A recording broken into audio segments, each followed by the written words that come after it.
안녕하세요. 이승훈 부동산 연구소의 이종성 팀장입니다. 제가 오늘은 재개발과 관련해서 수익성을 분석하는 방법에 대해서 좀 말씀을 드려볼까 하는데요. 보통 많은 분들이 이제 재개발에 투자를 해서 사업 단계를 밟아 나감에 따라서 이제 시세 차익, 단계가 이제 올라가면 올라갈수록 P값이 붙고 그거에 따른 시세 차익을 보신다든지 아니면 입주를 하셔서 입주를 하신 다음에 좀 장기적으로 끌고 가신다든지 이런 여러 가지 투자들을 하실 텐데요. 결국에 이제 내가 얼마를 투자해서 얼마의 돈을 가져오느냐, 이 부분에 대한 게 결국에는 수익성을 이제 판가름하는 부분이잖아요. 그 부분을 오늘 한번 말씀드려볼까 합니다. 그러면 제가 한번 엑셀 자료를 좀 보면서 말씀을 드리도록 하겠습니다. 우선 A라는 재개발지가 있다는 가정을 한번 해볼게요. 그래서 A라는 지역에 이제 투자 수익 계산을 한번 해보는 건데요. 결국 이제 매매 가격은 고정적이겠죠. 뭐 이제 매가는 서로 다를 수는 있지만 뭐 5억 5천, 6억 5천, 뭐 10억, 뭐 15억 막 이렇게 갈 수 있지만 우선 한번 4억 5천이라는 가정하에 한번 계산을 해보도록 하겠습니다. 우선 내가 이제 매매 금액을 4억 5천이다 라고 하면 사실 뭐 성수동을 제외하고는 재개발지 같은 경우는 전세를 막 그렇게 많이 받고 있는 지역은 흔치는 않아요. 뭐 성수동이 진짜 유일하다 싶을 정도로 재개발지이면서도 이제 전세금을 많이 받고 있는데, 그런 특수한 지역을 제외하고는 보편적으로 빌라라든지 아니면 뭐 연립 이런 부분들이 많겠죠. 아무래도 그러면 이제 높은 전세가를 받기는 힘든 상황인데, 그리고 전세가를 1억이라고 가정을 하면 난 투자 금액은 3억 5천이 되겠죠. 그러고 여기에 추가적으로 이 투자 금액은 초기 투자 금액이라고 할 수 있어요. 초기.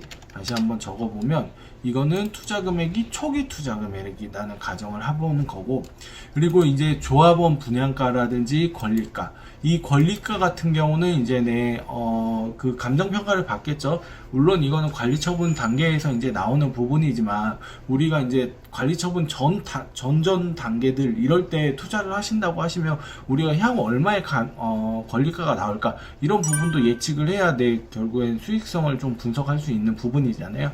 그거 같은 경우는 앞서 자료에서라든지 영상들에서 말씀을 드렸는데, 결국에는 이제 그 부분을 잘 고려를 하셔서 그 예상 권리 가격이라든지 향후 권리 가격을 잘 판단하시면 됩니다. 그리고 이게 권리가가 보통 여기 같은 경우는 한 1.5배라는 가정을 하고 이제 말씀을 드려볼게요. 그러면은 결국에는 내 감정평가액은 대략적으로 한 2억 정도고, 거기에 보정률이라든지 이런 걸 받아서 권리가격이 최종적으로 한 3억 정도 되는 지역이다 라고 했을 때, 결국에 나는 조합원 분양가 빼기 권리가를 한다고 하면 결국은 향후 분담금이 나오는 거잖아요. 그러면 이 분담금과 결국에는 내가 처음에 주고 샀던 이 매매 가격을 합치면 결국엔 내 총 투자 금액이겠죠. 총 투자 금액이라기보다는 매수하기 위한 금액. 이거는 원칙적으로 보면 내 분담금과 내 처음에 샀던 금액, 이걸 합치면 결국은 내가 산 금액이 되는 거잖아요. 전세금도 돌려줘야 되는 돈이기 때문에 결국엔. 그러면 이 매수 금액을 놓고 가정을 하고, 주변 시세가 물론 이제 10억짜리도 있고 9억, 뭐 15억, 20억 뭐 이런 지역들도 있겠지만, 보편적으로 요즘 수도권이나 아니면 서울을 비롯한 그 수도권 주요 지역은 그냥 신축이 공급됐을 때는 12억, 13억은 찍고 간다고 보시면 돼요. 뭐 성남이라든지 광명, 흔히 말하면 뭐 판교는 말할 것도 없고, 위례라든지 뭐 과천은 말할 것도 없고, 조금 그쪽 지역보다는 조금 저렴하다 싶은 광명이라든지 분당들도 13억, 뭐 많게는 막 14억부터 출발하는 단지들도 있어요. 그러니까 그 정도 시세다라고 했었을 때는 대략적으로 내가 매수했던 금액이 7억 1천이다 라고 하면 결국엔 나는 5억 9천이라는 금액을 버는 거잖아요. 내가 7억 1천을 투자해서 13억에 판다고 했을 때는. 그러면 이제 수익률을 놓고 보면 이 수익금과 총 매수 금액을 나누는 거예요. 이거를 다시 한번 해보면, 이거 수익률 같은 경우는 이 수익금을 하고 나눠서 이 총 매수 금액, 그러면은 83%. 그리고 이제 기간 같은 경우는 이제 사업지라든지 아니면 지역마다 조금씩 편차는 있겠죠. 뭐 5년만 투자해도 되는 분들도 있을 거고 15년을 투자해도 되는 분도 있을 거고, 한다고 했을 때는 이 투자 기간은 그 지역마다 좀 다를 수 있어요. 그렇다고 하면 이거 대략적으로 한 10년 걸린다고 했을 때 연간 수익률은 이걸 나누면 되겠죠. 그러면 대략적으로 이제 8.3%가 되는 건데, 8.3%가 된다라고 하시면 돼요. 소수점까지 기입하면 이게 8.3이겠죠. 이렇게 뭐 이건 이제 누구나 어떻게 보면 이제 정보만 있으면 누구나 계산할 수 있는 수익률이거든요. 근데 아직까지도 여기에 얼마를 넣어야 되는지에 대해서 잘 모르시는 것도 있고, 그러면 최종적으로 얼마를 벌까? 이 부분에 대해서도 대부분 이제 많은 궁금증을 가지시더라고요. 근데 이제 어떤 한 지역만 놓고 보면 이게 얼마가 들어가서 얼마가 나오는 건 알 수 있잖아요. 근데 A라는 지역과 있고 B라는 지역, 우리는 A라는 지역이 내가 무조건 A라는 지역을 실거주해야 돼 나중에.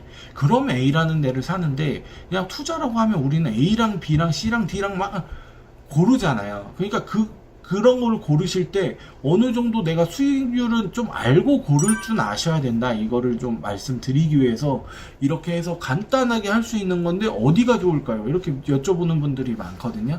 그러니까 어디가 좋은지는 그냥 간단하게 스스로 해보실 수 있는 거예요. 그러니까 내가 A도 있고 B도 있고 C도 있는데 요즘 어디를 해야 될까라는 부분은 그냥 간단하게 요 정도 계산만 해도 이제 금방 나오는 부분이 있거든요. 그러니까 이렇게 한번 계산을 해보면서 이제 어디가 좋은지 한번 판가름을 하면서 이제 내가 어디를 집중적으로 봐야 될지 좀 보시면 될 것 같아요. 그 재개발을 하신다라고 할 때는.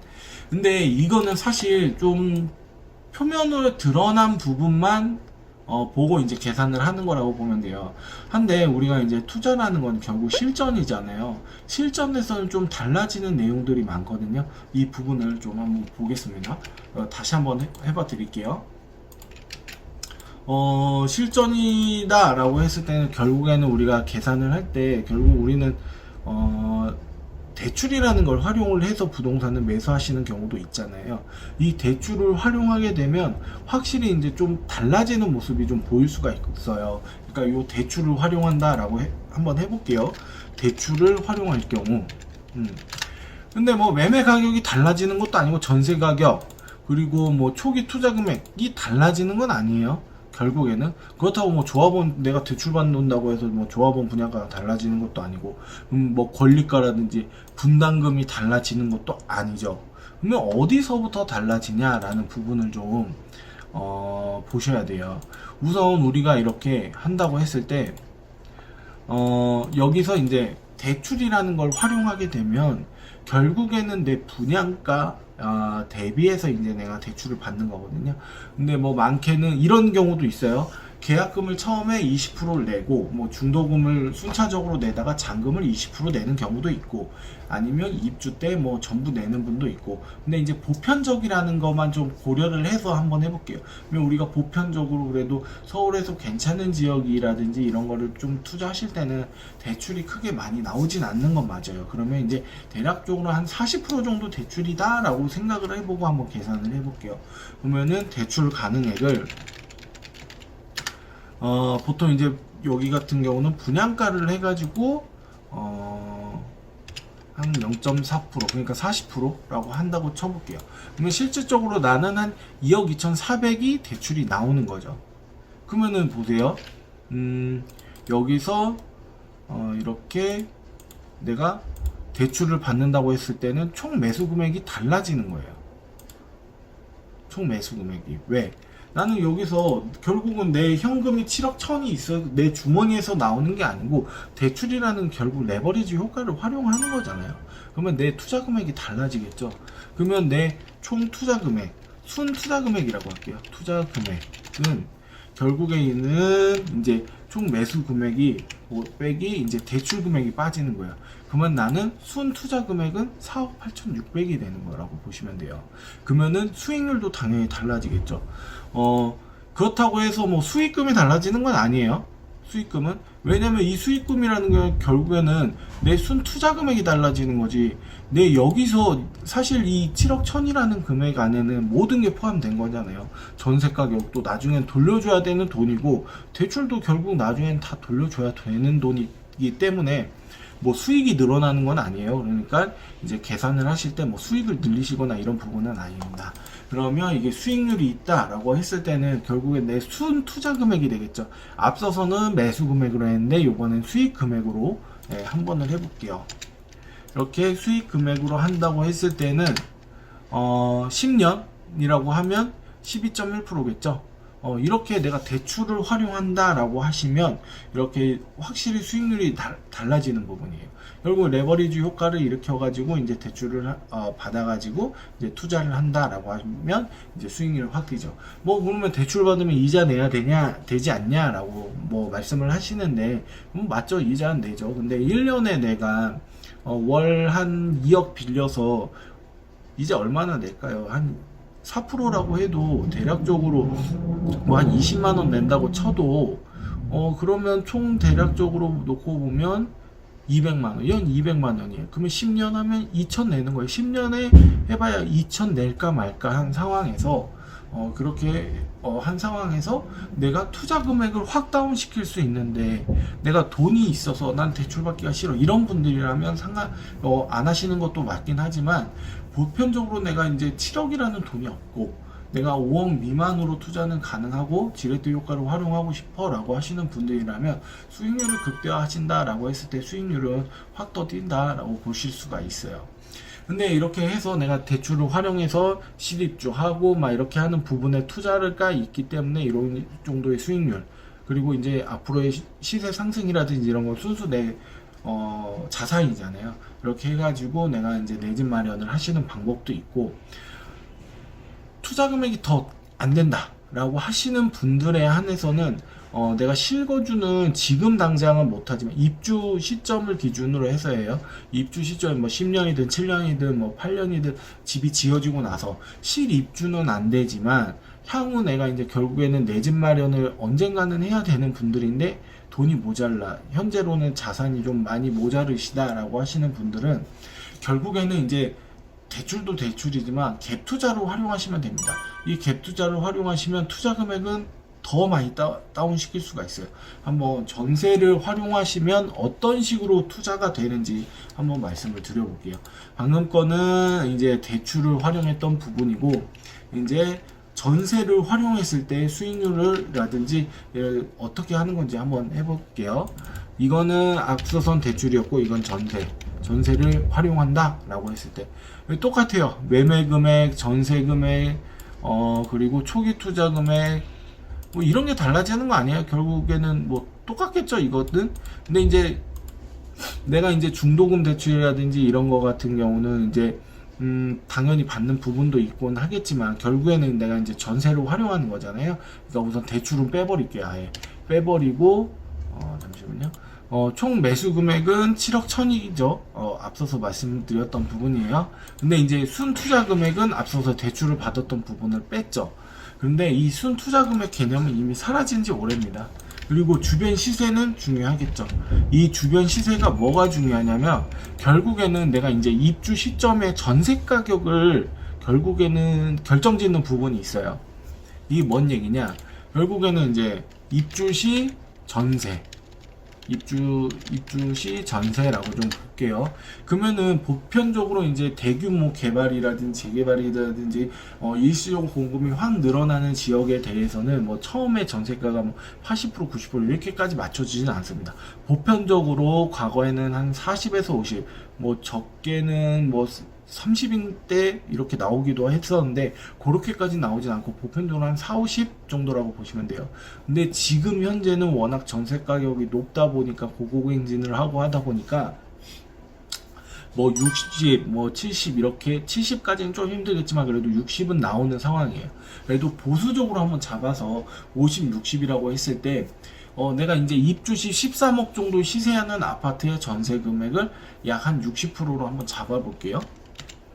그러면 대략적으로 전세는 한 입주 시점을 기준으로 7억 8천이 나옵니다. 근데 나는 초기 한 10년 전에 3억 5천을 투자했고 분담금으로 한 3년 전, 그러니까 10년 전에 내가 초기 투자를 했고 그리고 7년이 지난 시점에서 이제 관리 처분 이후에 이주시키고 그럴 때 뭐 세입자한테 줄 거 주고 그때는 또 이사비가 나오고 막 이주비가 나오고 하니까 그 돈은 현재 내 주머니에서 나가지도 않아요. 결국 그 받은 이사비 이주비 등으로 해서 또 주고 그러면 결국 난 3억 5천이라는 투자는 그대로 유지가 되는 거예요. 근데 이제 집을 짓고 막 하다가 중도금도 내야 되고 잔금도 치러야지 이제 세입자 결국에는 계약금 정도는 받을 수 있겠지만 그래도 이제 실질적으로 내가 이제 내 명의가 돼야 내가 잔금을 치러야 세입자랑 이제 시작을 할 수 있는 부분이잖아요. 명확하게 내 등기가 돼야. 그러면 이제 결국에는 들어가는 돈은 결국 7억 천이 맞아요. 대출을 대출을 활용하고 과거에 대출을 활용할 수도 있죠, 당연히. 하지만 결국에는 이제 전세금으로 이제 대체하는 거니까 이거는 안 받는다 가정을 한번 해볼게요. 그리고 나서 투자 금액을 7억 천으로 하고 하면 결국에는 입주 시점에서 나는 원금 횟수는 물론이고 입주 후 나는 결국에는 오히려 돈을 원금 내 투자 금액보다 더 많이 한 7천을 돌려받는다라는 생각을 하는 거예요. 그러니까 나는 내 투자 금액을 이미 입주 시점에선 회수를 한 거예요. 이런 투자를 통해서. 그럼 나는 뭐예요? 앞으로 5년 후에 전세가가 5년 후에 계속적으로 한 5년 가지고 있었어. 근데 1년에 한 5천씩 올랐네? 전세가도 보편적으로 2년마다 한 3천 몇 천 이렇게 계속 5% 적용을 한다고 해도 계속 올려받아. 그렇게 하면서 이제 전세가도 올라가고 매가도 올라가면서 나는 당장 내가 실거주는 못하지만 초기 투자금 3억 5천 그리고 총 매수 금액 이거는 분담금이라든지 이런 부분은 향후 이제 내는 돈이니까 거의 관리처분 이후 그리고 입주 시점 한 3년 전부터 해서 내는 돈이니까 이렇게 이거는 초기 투자 금액이라고는 할 수 없거든요. 이런 통해서 결국 나는 입주 후에 벌써 이제 7천이라는 돈을 회수를 한 거예요. 오히려 내 투자 금액대로 회수도 물론 했거니와 7천을 벌었다라고 생각을 하는 거예요. 결국 전세금이기 때문에 돌려줘야 되는 돈이지만 결국에는 이제 나중에 시세 차익이라든지 전세가 상승, 매가 상승 이거는 고스란히 다 내 거잖아요. 그렇기 때문에 이렇게 해가지고 내가 당장은 투자가 힘들고 실거주는 못하겠지만 소액으로 내가 이제 갭 투자를 미리 해놓고 갭 투자를 미리 해놓는다라는 관점으로 접근하시는 방법도 있다는 말씀을 드리고 싶은 거예요. 그러니까 이런 식으로 해서 투자를 하셔가지고 내가 당장이라든지 입주 때는 이제 실거주는 못하시지만 장기적 관점을 가지고 재개발 투자를 활용한다든지 이런 수익률을 내는 방법이 있다, 수익성이 있다라는 부분을 좀 말씀드린 겁니다. 그러니까 이렇게 보편적으로 내가 계산도 어느 정도 할 줄 알고 뭐가 뭔지 알고 이렇게 접근을 하시면 내가 어디가 좋은지도 A라는 지역과 B라는 지역과 C 지역이 있을 때 내가 어디를 선택해야 될지도 명확하게 판가름이 나시는 거고 그럼 여기 같은 경우 이 물건 같은 경우는 이 사업장 같은 경우는 이러이러한 수익성이 있네. 그리고 이 물건은 이렇게 해서 관리가가 이런 식으로 나오고 하면 더 향후 가치가 높네. 이미 이런 거에 대해서 다 나오잖아요. 매가 이런 거 조정만 하면 돼요. 뭐 10억짜리다. 그리고 뭐 전세도 1억 받아. 그리고 분양가는 이제 평수마다 다 달라지고 그럼 권리가들도 이미 다 달라지고 권리가도 뭐 5억 나와. 그러면 이게 금액들이 다 달라진단 말이에요. 분담금이 뭐 2억 얼마였던 게 6천이 되는 거고 매수 금액도 이렇게 바뀌는 거고 이걸 다 해서 이제 그냥 숫자만 바꾸면 뭐가 좋은지 물건별로 숫자만 바꾸면 답이 나오는 거예요. 그러니까 재개발 투자 물론 어렵다라고 하시는 분들도 많고 어려운 것도 맞긴 하지만 이렇게 오히려 또 간단하게 생각해 보면 명확하게 또 간단하게 해결해 볼 만한 부분도 있거든요. 그러니까 내가 초기 투자 금액이 많이 모자르다 라고 했을 때는 사업이 조금 오래 걸리는 지역을 미리 투자해서 상담 투자하시고 전세가를 활용해서 내 투자 금액을 향후 입주 시점에 회수를 한다든지 하고 그 부분으로 또 이제 내가 좀 더 근로를 한다든지 아니면 재투자를 하면서 이렇게 수익을 내시면서 그 돈으로 향후 입주할 수 있게끔 어떤 지역이라는 A라는 지역에 내가 들어가고 싶다. 미래 10년 후에 20년 후에 내가 여기에서 살고 싶다라는 희망을 가지고 계시다고 하시면 이런 식의 투자를 하셔도 나쁘진 않다고 보여집니다. 오늘 준비한 내용은 여기까지고요. 좋아요와 알람 그리고 구독까지 부탁드리겠습니다. 감사합니다.